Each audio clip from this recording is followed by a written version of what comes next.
Amados irmãos, amadas irmãs, a paz do Senhor Jesus Cristo. Hoje, dia 3 de agosto de 2025, primeiro domingo do mês, sendo assim como de costume, estaremos realizando a ceia do Senhor. O Senhor convidando você a participar conosco. Separa a sua taçazinha de suco de uva, seu pedacinho de pão e venha participar conosco. Amém? Vou estar orando agora. Deus e Pai, coloco a minha e a Jandira, esse e essa que está assistindo, ouvindo em Tua presença. Pedimos perdão pelas nossas faltas, ó Pai.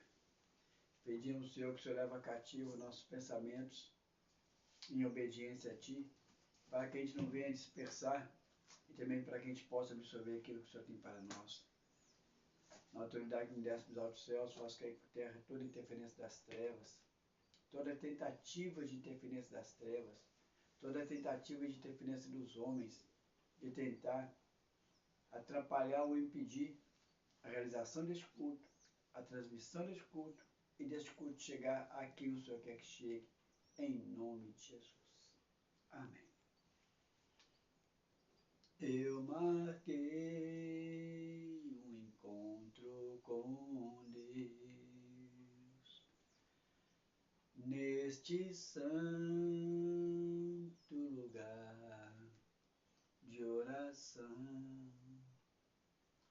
Teu amor é real, tua paz gozarei. Eu marquei um encontro com Deus. Santo Espírito, és bem-vindo neste lugar. Santo Espírito, és bem-vindo neste lugar. Onipotente Pai, de graça e misericórdia, és bem-vindo neste lugar. Deus está aqui, aleluia, tão certo quanto o ar que eu respiro, tão certo quanto a manhã que se levantará, tão certo quanto eu lhe falo e podes me ouvir. Deus está aí, aleluia, tão certo quanto o ar que eu respiro, tão certo quanto a manhã que se levantará, tão certo quanto eu lhe falo e podes me ouvir, tão certo quanto eu lhe falo, tão certo quanto eu lhe falo, tão certo quanto eu lhe falo e podes me ouvir. Vamos estar agora fazendo a oração ao Senhor. Você pode fazer em pensamento que o Senhor vai estar contemplando. Amém? Deus e Pai, coloca essa petição a Deus que está sendo formulada agora por essa que está assistindo, ouvindo. Coloca uma petição que está aqui na minha mão direita, ó Deus, em especial ali para a dona Luzia Pimenta, ó Pai, para a saúde dela. A tua serva, Deus, ela necessita, ó Deus, daquela recuperação total, o fim de toda a sequela, ó Deus. Venha sobre a saúde dela, ó Deus, para que ela possa continuar servindo o Senhor em majestade. Faça um milagre na vida dela, ó Pai. Coloque também a família Pimenta em tua presença, Regina, Francisco, os filhos Samuel e Bruno, que o Senhor pode estar operando, atuando na vida deles, ó Pai. Coloca cada pedido de oração que está nessa caixinha que não foi respondido. E peço, Senhor, opera, age, segundo o teu querer, segundo a tua vontade, em nome de Jesus. Amém? A mensagem de hoje é o sangue. Nós vemos o Velho Testamento todo se firmando no sangue, o sacrifício do sangue. Hoje em dia, muitas seitas, hoje em dia, muitas, até mesmo seitas satânicas, usam do sangue para poder fazer sacrifícios. Muitos povos indígenas, quanto mais primitivo, mais eles buscam esses artifícios do sangue. E os judeus não foi diferente. Os judeus usaram e esperam, quando for construir novamente o templo, retornar esse ritual do sacrifício do sangue. Porque na Bíblia diz que só pode derramar sangue no templo. Na sinagoga não pode. A sinagoga passou a existir desde a época em que Nabucodonosor levou o povo para a Babilônia, fizeram sinagogas porque não poderiam ir para o templo. E continua essa prática da sinagoga, mas depois, lá em Jerusalém, mas não podia sacrificar na sinagoga, somente no templo. Aí com a dispersão, destruiu-se o templo, só existe hoje sinagoga para os judeus, e eles não podem usar esse ritual do sacrifício do sangue, porque ele só pode ser feito no templo. Mas qual o significado espiritual do sangue? Nós vamos primeiro aqui em Romanos. Romanos capítulo 6 fala algo muito interessante. Aí vocês vão entender o porquê do sacrifício do sangue. Romanos capítulo 6.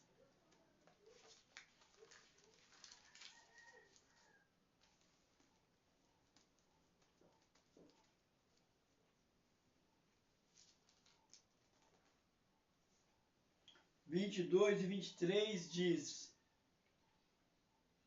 Agora, pois, libertado do pecado, transformado em servo de Deus, tende o vosso fruto para a santificação e, por fim, a vida eterna.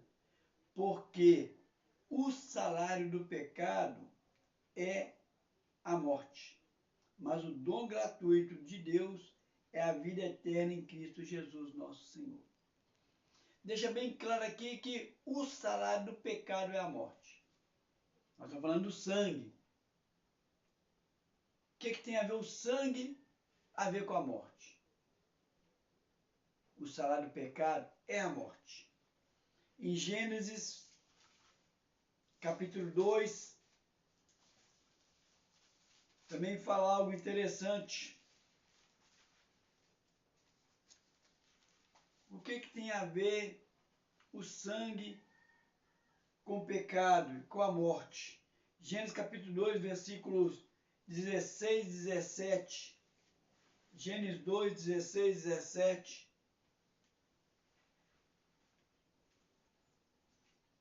A desobediência traz a morte. O Senhor Deus lhe deu essa ordem: de toda a árvore do jardim comerás livremente, mas da árvore do conhecimento do bem e do mal não comerás, porque no dia em que dela comeres, certamente morrerás. E assim que o homem e a mulher comeram, desobedeceram, e com a desobediência veio a morte. O salário do pecado é a morte. É uma lei natural. A desobediência traz a morte. É uma lei natural. E o que tem a ver esse sangue com a morte, que é um decreto? A desobediência, o pecado, tem que ter morte. Pecou? Tem que ter morte. Desobedeceu? Tem que ter morte. E o sangue? Olha, interessante a ligação do sangue com a morte, que é um decreto. Em Levíticos capítulo 17, nós vamos ver algo interessante. Levíticos, capítulo 17, nós vamos entender qual que é a analogia que tem do sangue, o pecado, a desobediência e a morte. Decreto, morte. Levítico 17, de 10 a 14, diz o seguinte: qualquer homem da casa de Israel, ou dos estrangeiros que peregrinam entre vós, que comer algum sangue, contra ele me voltarei e o eliminarei do seu povo.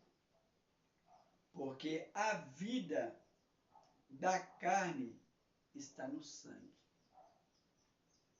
Eu vos tenho dado sobre o altar para fazer expiação pelas vossas almas. Portanto, é o sangue que fará expiação em virtude da vida. Portanto, tenho dito aos filhos de Israel: nenhuma alma de entre vós comerá o sangue, nem o estrangeiro que peregrina entre vós o comerá. Qualquer homem dos filhos de Israel ou dos estrangeiros que peregrinam entre vós, que caçar animal ou ave que se come, derramará o sangue e o cobrirá no pó. Portanto, a vida de toda a carne é o sangue. Por isso, tenho dito aos filhos de Israel: não comereis o sangue de nenhuma carne, porque a vida de toda a carne é o sangue. Qualquer que comer será eliminado. O Senhor deixa bem claro aqui uma lição de que o que põe a vida em atividade é o sangue. Eliminou-se o sangue do corpo, a vida vai embora. Então o Senhor deixa bem claro que o sangue é a representação da vida. Quando caçar um animal, deve jogar pó em cima daquele sangue que vai ser derramado na terra e encobrir. Mas o interessante, ele fala aqui no versículo 11, já que o sangue é a vida, e o sangue tem que ser derramado na terra, ele abre uma exceção.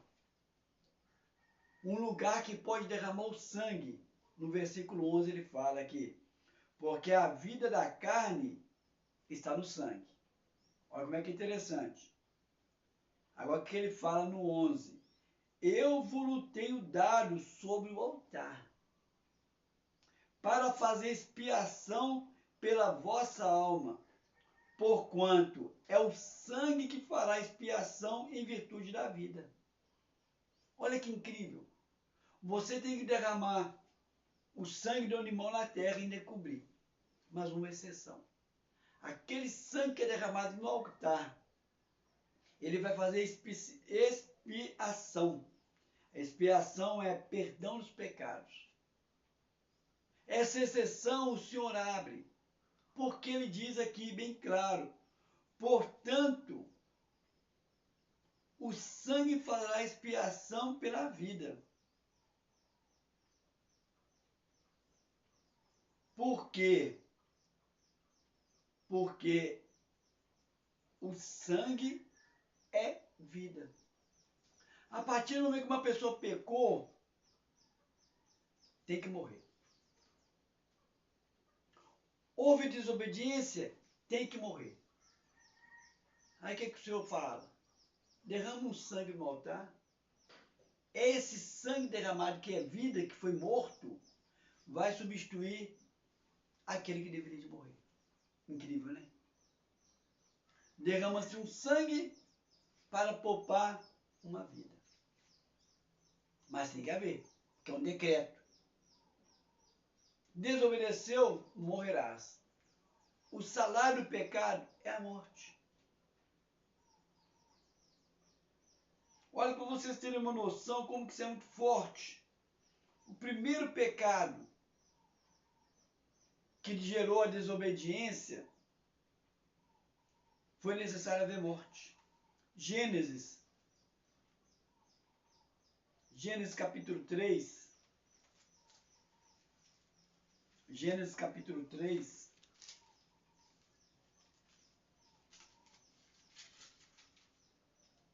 Versículo 21. Gênesis 3, 21. Diz o seguinte: fez o Senhor Deus vestimenta de pele para Adão e para sua mulher e os vestiu.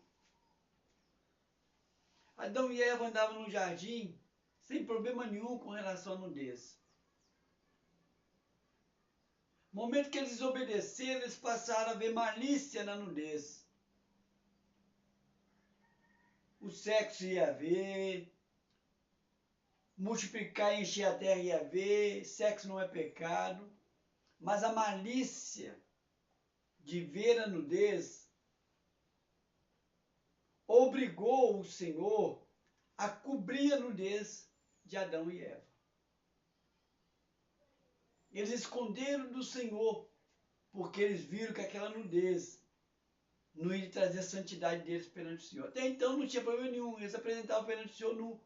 Mas aí, eles vendo essa malícia, eles passaram a não conseguir ver Deus com os mesmos olhos, e esconder do Senhor. Então quer dizer que a nudez já se tornou um problema entre Adão e Eva, e entre Adão e Eva para com Deus. Aí para Deus solucionar o problema, o que ele teve que fazer? Ele teve que cobrir a nudez de Adão e a nudez de Eva. Com o quê? Com o vestimento de peles. Para ele poder pegar uma pele para cobrir Adão e Eva, o que ele teve? Teve que matar um animal. A morte não existia. Foi necessário derramar um sangue de animal para poder cobrir a nudez de Adão e Eva. Aí o Senhor fala, o sangue é vida, e ele aspergido na minha presença vai trazer o conserto, como aconteceu com Adão e Eva. É algo muito profundo. E o sangue ele é tão profundo, mas ele é tão profundo, como eu disse para vocês, que até hoje muitas tribos e muitas seitas, muitos usam até hoje o sangue. Ele é tão forte o pacto com sangue. E eu e minha esposa já tivemos que mexer com batalha espiritual e tivemos que resolver situações delicadas com esse pacto de sangue, que eles usam o pacto até hoje. Não vou entrar em detalhes, mas teve uma situação em que foi revelado que a pessoa tinha misturado sangue de bode na massa para levar a edificação da casa. Jogou o sangue de bode, sacrificando aquela construção, aquela edificação. Coisas mais. Olha para vocês verem aqui, Gênesis capítulo 4. Gênesis capítulo 4, versículo 10. Olha em batalha espiritual. Algo que Deus mostra para a gente nessa passagem.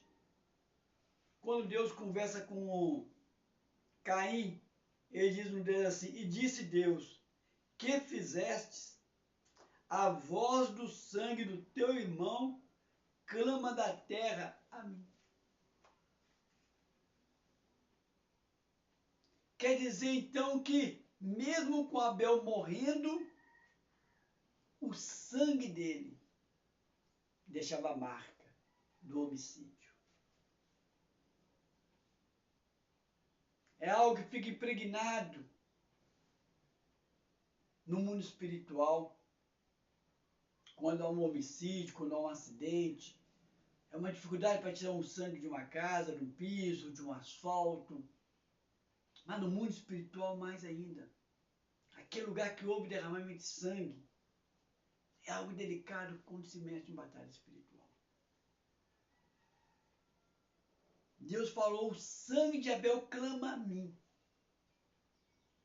Por quê? a importância que tem este líquido que representa a vida. Não tardando, você vai ver o porquê lá em Mateus, capítulo 27. E quando o povo falou isso, o povo não falou por ignorância. O povo falou consciente. Se o sangue de Abel derramado no chão clamou, você imagina um sangue justo de Jesus.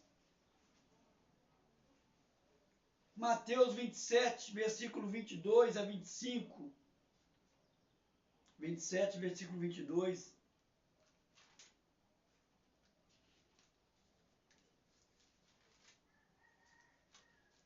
Replicou-lhes Pilatos. Mateus 27, versículo 22 a 25. Replicou-lhes Pilatos: que farei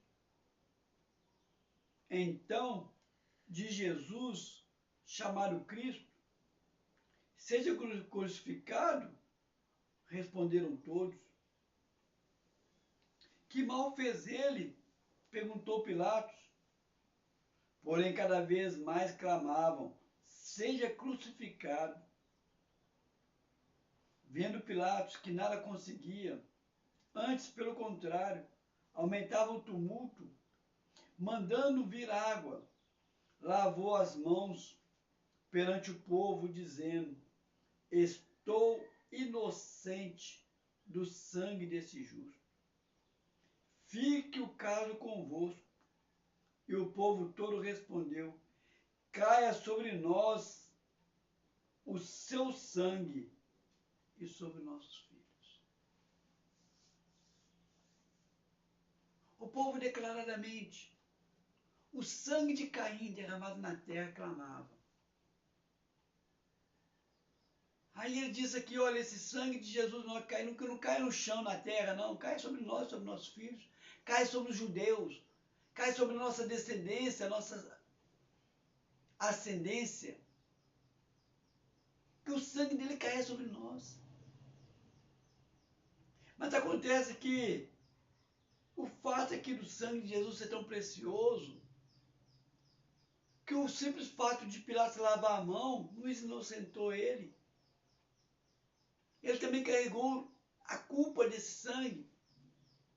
Diz que depois desse episódio, Pilatos não ficou muito tempo em Jerusalém. Ele não teve uma vida política bem sucedida. O fato dele ter sido simplesmente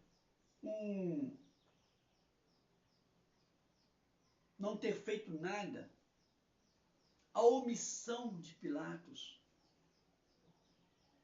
não isentou Pilatos. Na hora que eu faço o apelo, eu convido as pessoas a orar, não apenas pelo pecado cometido, por ele ter sido Senhor de diversas formas, mas até mesmo pela omissão. Muitas das vezes você não fazer nada, ficar omitindo, ficar quieto, é tão pecaminoso quanto falar, fazer algo que entristece o Senhor. Pilatos aqui entristeceu o Senhor, levou o pecado da omissão. Mas aqui o povo declaradamente disse que o sangue de Jesus não caia na terra, caia sobre nós, sobre nossos filhos. E literalmente caiu. O povo sofreu drasticamente por esse fato. Eles trazerem para si mesmo a maldição da morte de um justo. E não é qualquer justo, era de Jesus.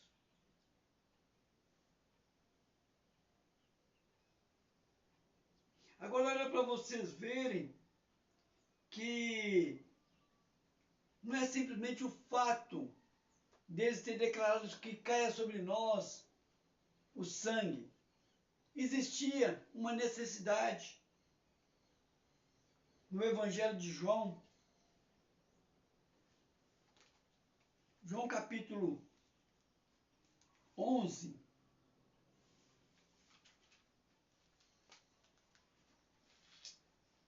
foi revelado um mistério.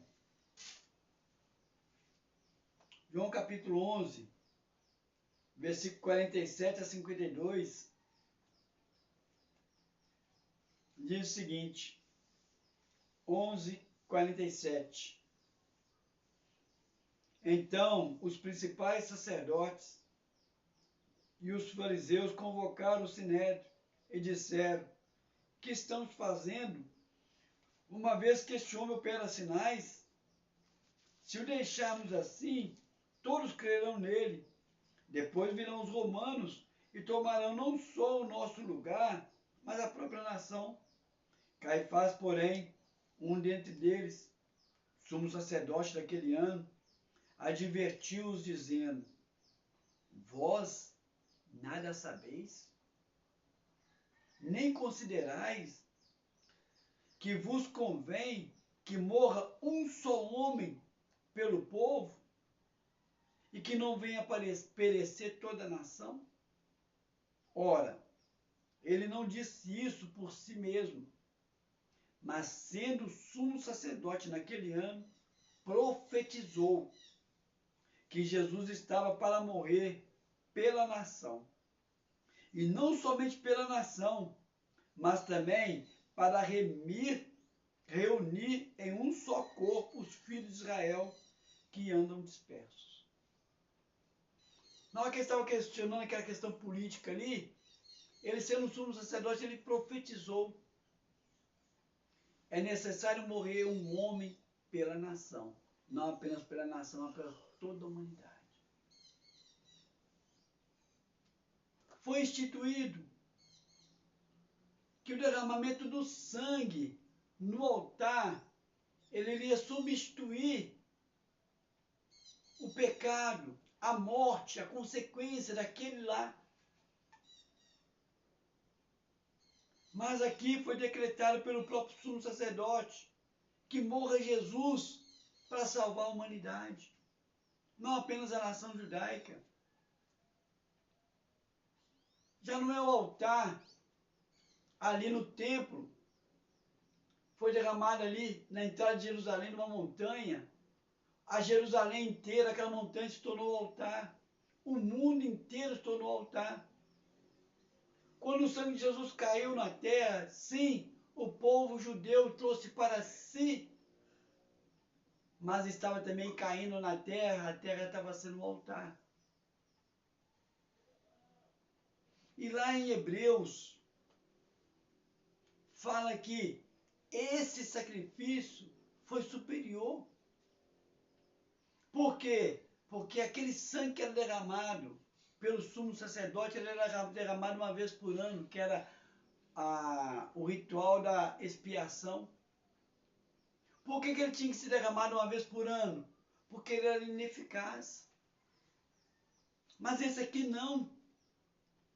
O próprio sumo sacerdote falou que seja necessário um morrer pelo povo. Aí ele fala aqui, não só pela nação, mas para todos os dispersos, para a humanidade inteira. Um único sangue. Não mais necessário sangue após sangue, sangue sobre sangue, anos mais anos, não, um único ato.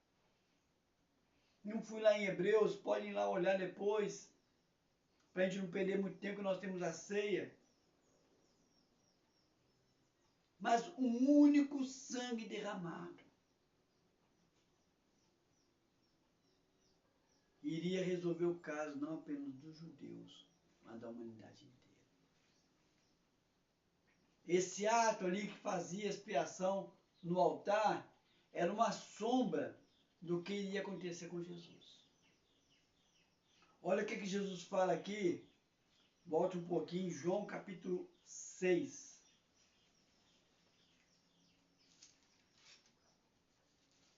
João capítulo 6.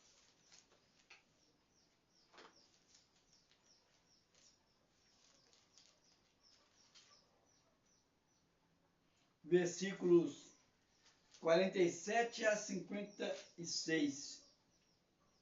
João 6, 47 diz o seguinte: em verdade vos digo, quem crê em mim tem a vida eterna. Eu sou o pão da vida. Vossos pais comeram maná no deserto e morreram. Este é o pão que desce do céu, para que todo o que dele comer não pereça. Eu sou o pão vivo que desceu do céu. Se alguém dele comer, viverá eternamente. E o pão que eu darei pela vida do mundo é a minha carne. Pela vida do mundo, hein? Disputavam, pois, os judeus entre si, dizendo: como pode esse dar-nos a comer a sua própria carne? Respondeu Jesus: em verdade vos digo, se não comerdes a carne do Filho do Homem e não beberdes o seu sangue, não tendes vida em vós mesmos. Quem comer a minha carne e beber o meu sangue tem a vida eterna, e eu o ressuscitarei no último dia. Pois a minha carne é a verdadeira comida, e o meu sangue é a verdadeira bebida. Quem comer a minha carne e beber do meu sangue permanecerá em mim e eu nele. Você só consegue permanecer em Jesus se você comer o corpo e o sangue de Jesus. Você só vai ter vida eterna se você comer o corpo e o sangue de Jesus.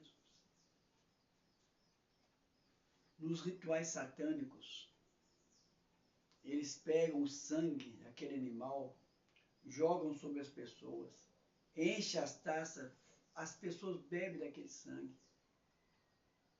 Como eu disse para vocês lá, aquela situação que eu e minha esposa presenciamos, jogaram na massa o sangue para fazer edificação. E Jesus aqui ele fala bem literalmente, não é figuradamente não. Você tem que comer e tem que beber para ter vida nele. As pessoas que rejeitam participar da ceia, eles estão rejeitando ter vida em Cristo. Porque ele disse aqui, se não comer do meu corpo, se não beber do meu sangue, não tem parte comigo. Não basta você simplesmente falar o seguinte, assim, eu vou aceitar Jesus como Senhor e Salvador, como meu único Senhor e meu único Salvador, se você não faz o que Ele te manda. Ele manda você celebrar a ceia. Ao celebrar a ceia, Ele te convida você a comer do corpo e a beber do sangue. Aí você, por capricho, não vou participar.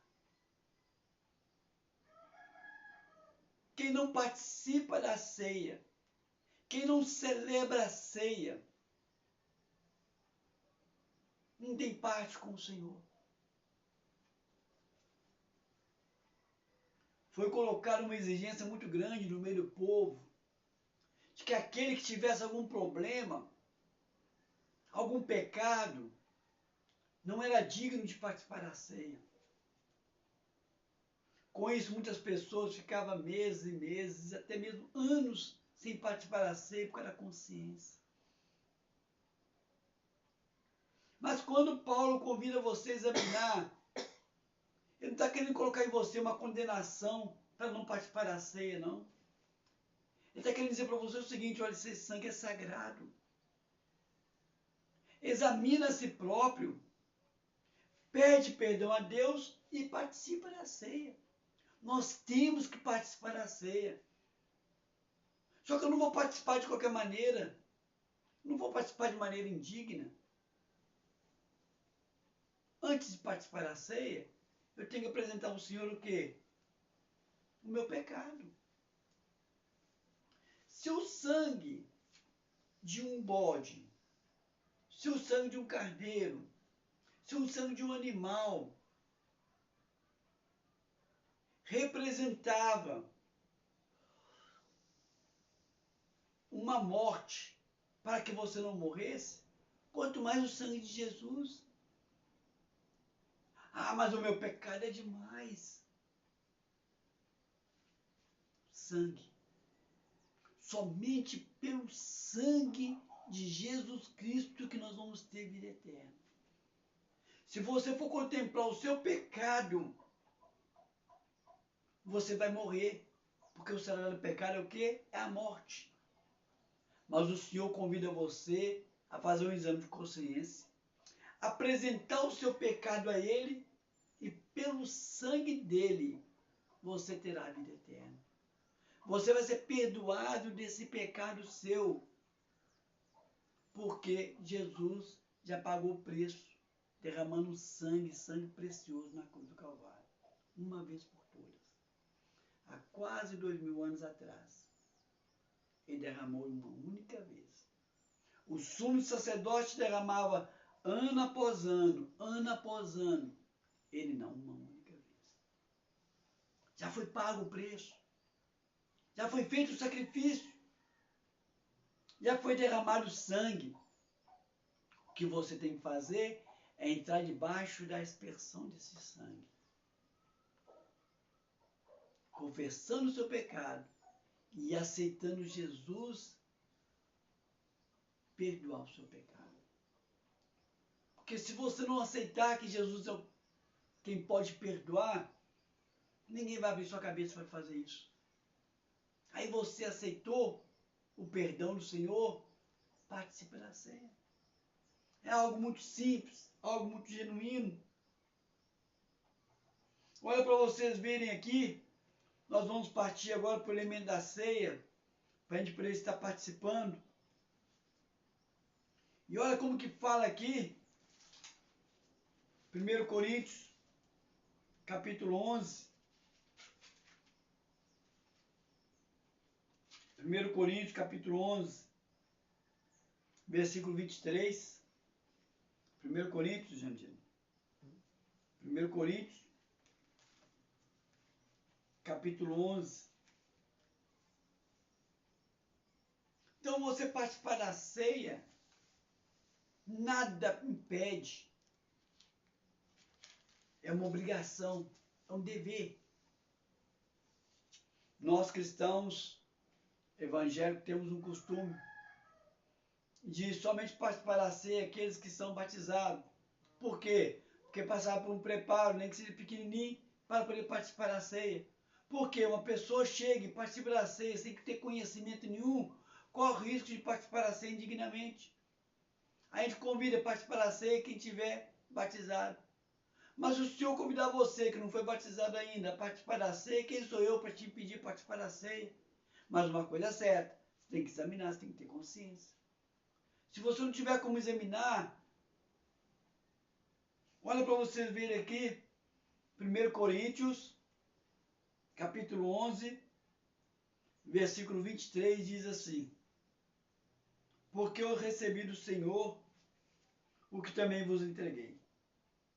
Que o Senhor Jesus, na noite em que foi traído, tomou o pão e, tendo dado graças, o partiu e disse: isso é o meu corpo, que é dado por vós. Fazei isso em memória de mim. Por semelhante modo, depois de haver ceado, tomou também o cálice, dizendo: este cálice é a nova aliança no meu sangue. Fazer isso todas as vezes que o beberes em memória de mim. Porque todas as vezes que comerdes este pão e beberdes o cálice, anunciarei a morte do Senhor até que ele venha. Por isso, aquele que comer o pão ou beber o cálice do Senhor indignamente, será réu do corpo e do sangue do Senhor. Examine-se, pois, o homem a si mesmo, e assim, quer dizer, depois de examinar, e assim, coma do pão e beba do cálice. Pois quem come e bebe sem discernir o corpo, come e bebe juízo para si. Eis a razão, porque há entre vós muitos fracos e doentes, e não poucos os que dormem. E deixa bem claro aqui algo muito sério. Você tratar a ceia de uma maneira banal, corriqueira, um ritual, você pode estar trazendo contaminação para si mesmo. E ele diz que na igreja do Senhor Jesus Cristo tem muitos doentes, muitos fracos e muitos que dormem. Fracos são aqueles que têm dificuldade para caminhar no meio evangélico. Doentes são aqueles que são cheios de problema no meio evangélico, que atrapalham a caminhada. E os que dormem são aqueles que desviaram. Mas o Senhor deixa uma ordem bem clara. Fazer isso todas as vezes que reunirem em memorial de mim. Ao comer o pão, eu estou fazendo memorial do Senhor. Ao beber o vinho, no nosso caso o suco, estamos fazendo memorial do Senhor. É um memorial, nós estamos lembrando dele. É uma ordenança dele. Toda vez que eu participo da ceia, eu estou trazendo sim à memória aquilo que ele fez na cruz do Calvário, o sangue derramado na cruz do Calvário. Eu estou trazendo essa consciência sobre minha alma, para que haja cura no meu corpo físico, para que haja cura na minha alma e o fortalecer no meu espírito. E ele deixa algo aqui, um segredo. Façam isso até que eu venha, até que eu volte. Nós estamos aqui vigiando e anunciando que Jesus está às portas. Todas as vezes que eu celebro a ceia, eu estou lembrando e anunciando, estou profetizando, Jesus está vindo. Mas como é um memorial, em memória de mim, eu estou olhando para trás o que ele fez para mim na cruz. No momento da ceia, eu olho para trás, contemplo o sacrifício de Jesus na cruz do Calvário. E ele falou lá em João 6, que aquele que come do meu corpo e bebe do meu sangue tem a vida eterna. Se eu tenho a vida eterna, eu estou de olho aqui na volta dele, para ter uma comunhão com ele. Então, na hora da ceia, eu reflito sobre o passado e eu fico anelando pelo futuro. Estar com o Senhor até que eu volte. É um memorial. E o interessante é que Paulo fala o seguinte assim: gente, eu estou oferecendo para vocês o que Jesus me ofereceu. Primeira coisa que nós temos que fazer é um concerto. Tem aquele concerto geral que todos têm que fazer, mas eu quero convidar algo específico a trazer um concerto. Você que está morto. Antes vivia, antes você era vivo, antes você estava participando no meio do corpo da igreja, antes você tinha comunhão com Jesus, comunhão bonita com Jesus, e agora morreu essa comunhão. Da mesma forma que Adão e Eva foi expulso do Éden, você se sente expulso da comunhão com o Senhor e da comunhão com a igreja. Não porque te tiraram, porque você livremente saiu. Duas pessoas fizeram isso. Judas e Pedro. Judas, por remorso, não quis olhar para trás, se enforcou. E vai passar a eternidade sem ter comunhão com Jesus. Pedro, mais humilde, arrependeu de coração e se voltou para o Senhor e pediu perdão. E voltou a ter comunhão com o Senhor. Esse convite eu te faço. Faça como Pedro, não faça como Judas. A mesma facilidade que você teve na época de apresentar os seus pecados, não importa qual o tamanho deles. E o Senhor perdoou você do pecado, escreveu o seu nome no livro da vida. Ele está também disposto. Quando Jesus diz que o segundo estágio é pior do que o primeiro, não é que é mais difícil você voltar, é porque você que vai colocar dificuldade com a sua consciência, como Adão e Eva colocou ao ver a nudez.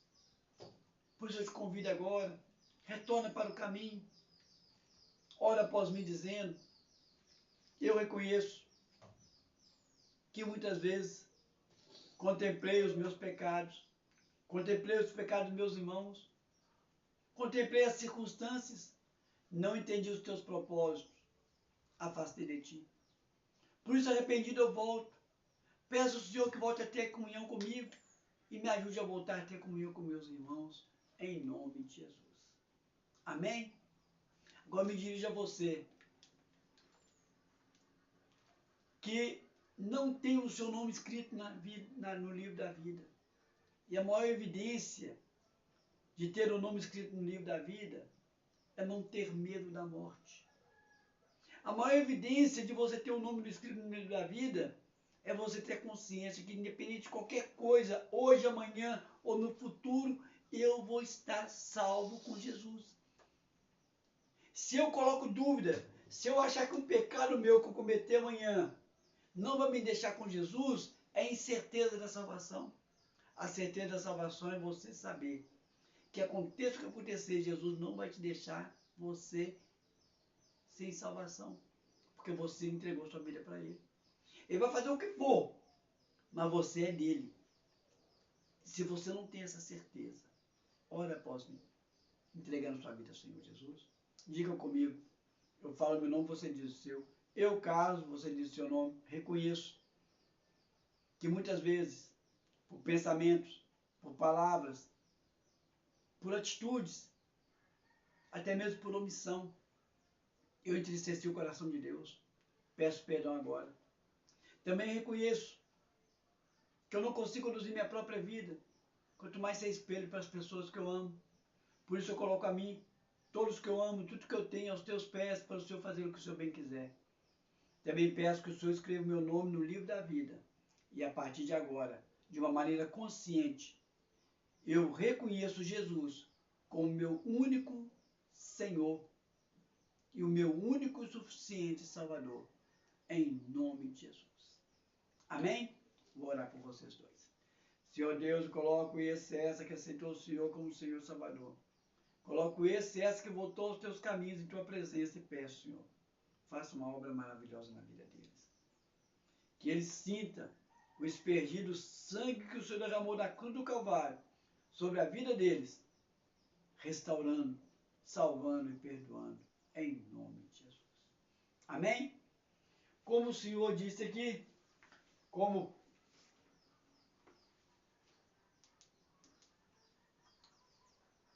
o próprio Paulo disse aqui, André, você pega lá para mim outro. Caiu aqui, deu uma confusão. Cometi um aqui. Só joga fora para mim e põe o outro nesse. O pau pode ser esse mesmo, problema. Caiu aqui um incidente. O Senhor mesmo disse. O Paulo lembrou que o Senhor, na noite, queria ser traído. Ele pegou um pão, E ele pegou o cálice. Ele estava ali celebrando a última ceia com os 12 discípulos. Maria não estava, Lázaro não estava, Maria de Betânia também não estava, Marta não estava, somente os 12 discípulos. E naquele momento da ceia ali, eles estavam celebrando a Páscoa.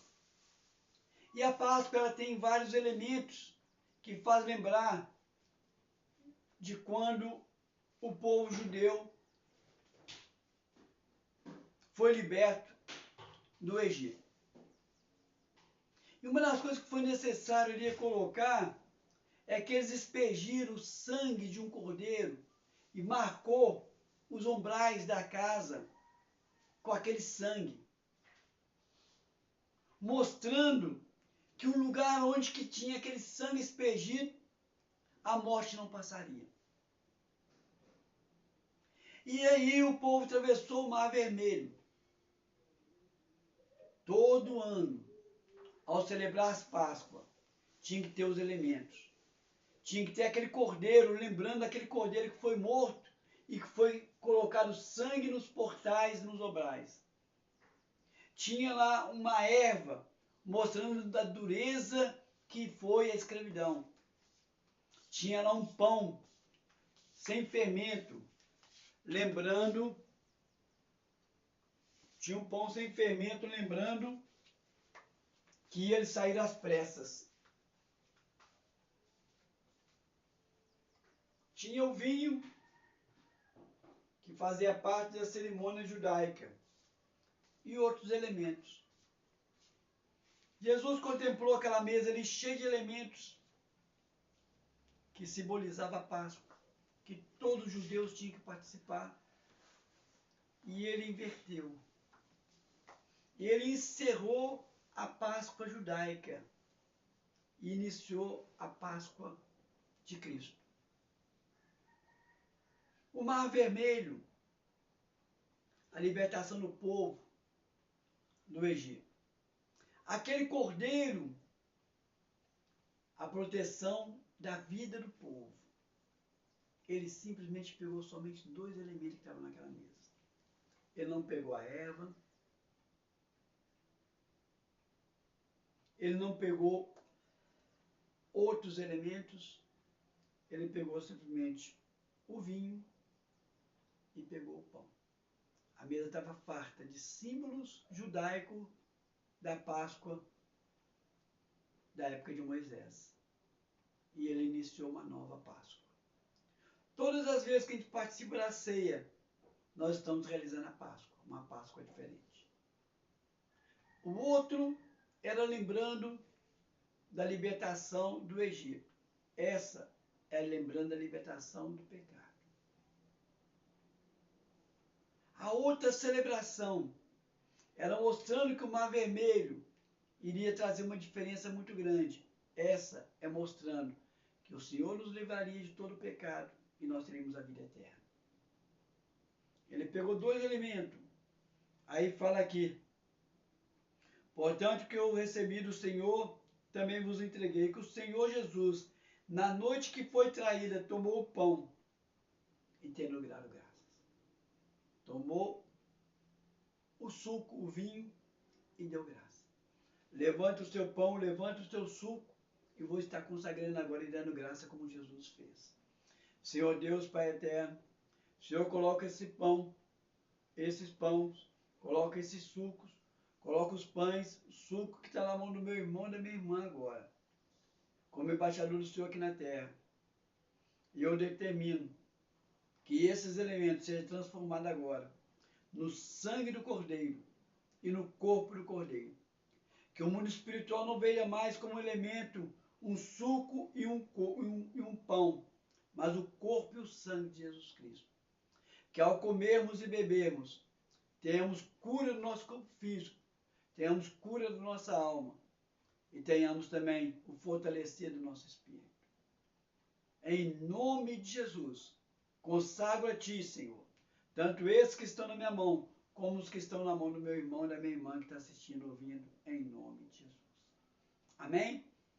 Agora, antes de participarmos, vamos tirar um minuto de consciência para que a gente possa examinar e nada impedir de você participar da ceia. Pelo contrário, aquilo que estiver te atrapalhando, incomodando, coloca na presença do Senhor, aceita o perdão do Senhor e juntos vamos participar. Um minutinho para a gente refletir a nossa vida com Deus. Em nome de Jesus.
Amém. Vamos agora participar. Por isso, juntos,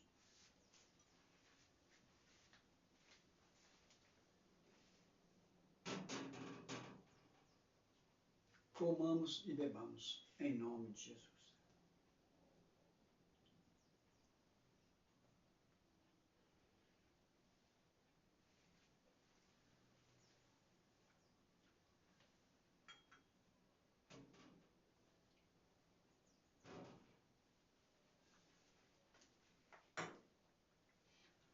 Aleluia.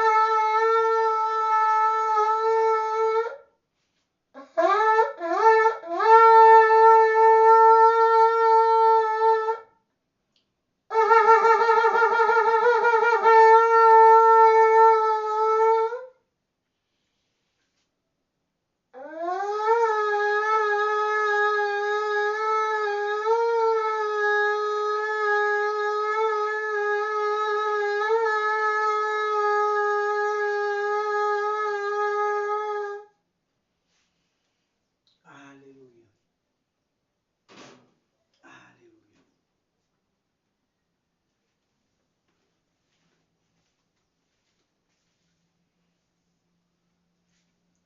Está aqui vazio a taça.